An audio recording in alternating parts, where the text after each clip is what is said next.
spectacular stage thing, which you had on the first tour in Australia. When did that start to evolve on stage? I think we had ideas from the very, very early stages. I think it just developed as we got to do more gigs and as we gained experience and things like that. I think there were a lot of ideas that we wanted to try out both on record and on stage. But it's something that you can't do all at once. I mean, you've just got to be in the right sort of stage in your career to do larger things. Like you couldn't start off with a huge entourage of lights because, I mean, we weren't doing bigger venues. So you had to sort of like wait for your turn. But it came pretty quickly, I think.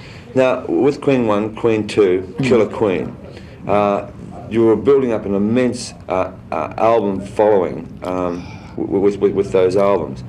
Then, and also, I mean, you were also breaking into the singles market in quite a big way. But with Bohemian Rhapsody and A Night at the Opera, I mean, that was the absolute breakout. Yeah, well, that really tore the market up. Tore the market up and down, didn't it? I mean, it sort of it just kind of got us a totally different.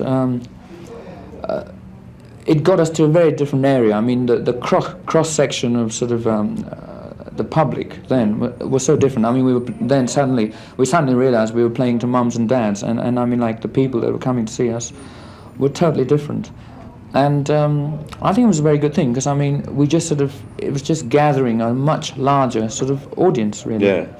And it helped enormously. Now, for an act that had been so visual on stage, and I'm still referring to the Bohemian Rhapsody time, suddenly, in that year, came one of the classic. I could really picture that sort of song into the visuals. So I think when it came to doing the promotional film, I think it was quite easy because people think we spent hours and hours making that. 2 singles are sort of, they're album tracks, basically. I don't think we actually write a single and say this is going to be the single.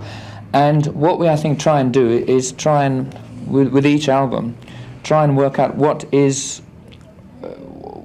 where our music is at the current given time, and try and showcase it in say one single, in one sort of number, and that's what takes the sort of single format. With Night at the Opera, we just felt that Bohemian Rhapsody was the song that would sort of say what we're doing at the given time.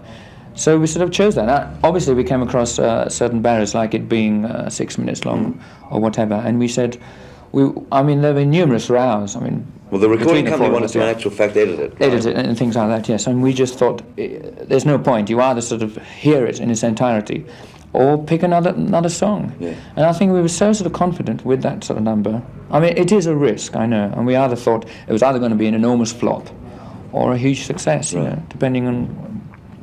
Well, I mean, both the single and the album became, I mean, like chart monsters. And I noticed that, in fact, Bohemian Rhapsody won an award the other day for one of the best compositions. BPI thing. Yeah, for over the past 25 years. The pressure then on the group must have been immense to do the follow-up album, which was A Day at the Races. True. I think people will, obviously, no matter how hard you try, will think of in terms of your past hits. That's inevitable.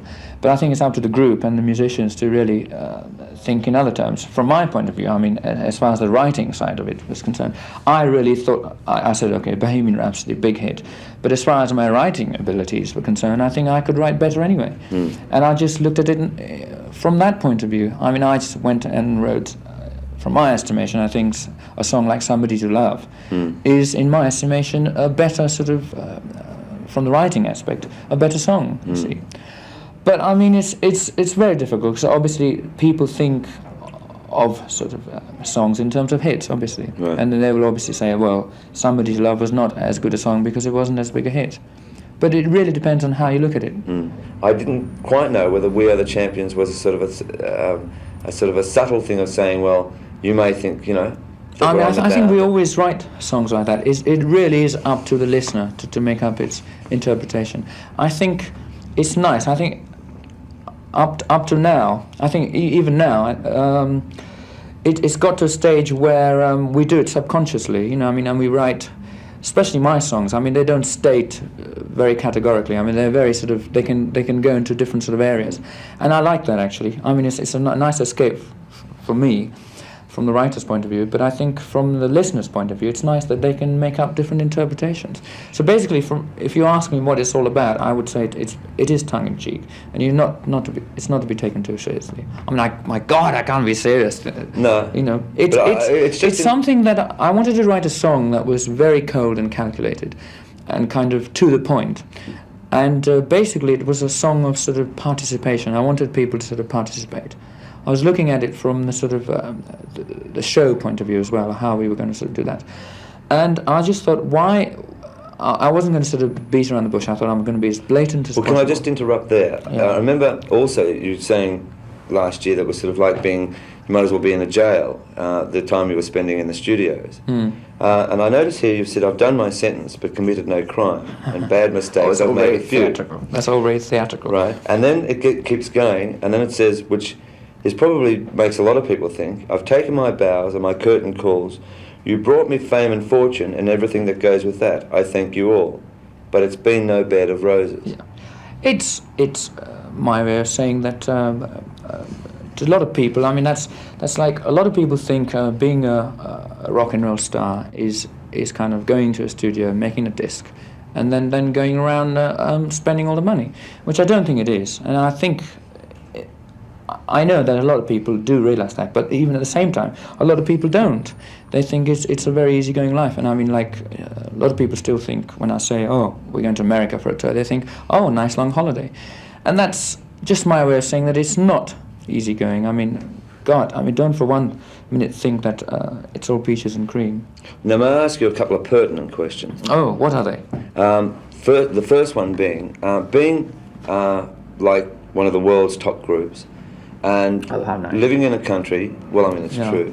You're going to ask me about taxes, go on. No, I'm not. Thank God. Living in London, with the punk rock craze coming along.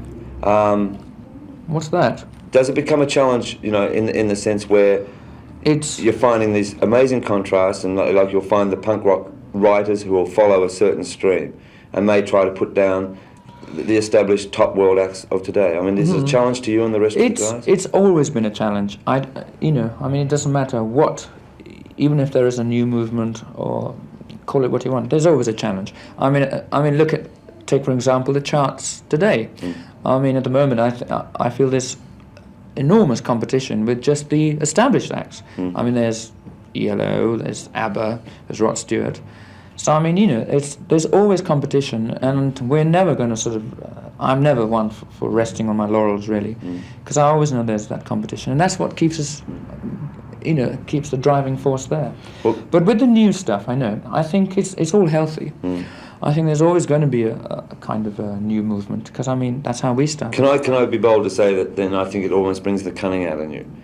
I think you almost enjoy it. Oh, yes. I mean, the day where we sort of say that, well, we're the greatest or whatever. I mean, there you are. We're the champions. I mean, it's not meant to be taken. But one could almost look at it that way as well. Yeah. I mean, we certainly haven't hit our peaks. I mean, you've got to keep going. I think there's so much we still have to do.